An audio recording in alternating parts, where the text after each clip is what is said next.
भारतीय लोकसभा में 10 सालों से खाली अपोजिशन लीडर की कुर्सी पर बैठने में राहुल गांधी कामयाब। भारतीय पार्लियामेंट में कांग्रेस रहनुमा राहुल गांधी को अपोजिशन का पार्लिमानी लीडर मुकर्रर कर दिया गया है। कांग्रेस के जनरल सेक्रेटरी के.सी. वेणुगोपाल के मुताबिक राहुल गांधी पार्लियामेंट में भारतीय आवाम की मजबूत आवाज होंगे।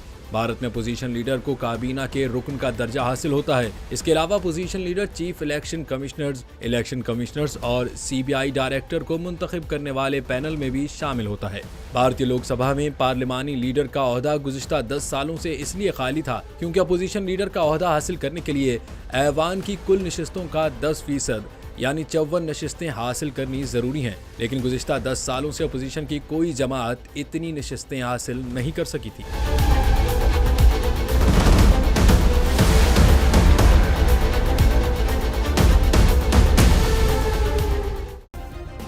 सब्सक्राइब करें और बेल दबाएं ताकि कोई खबर रह न जाए।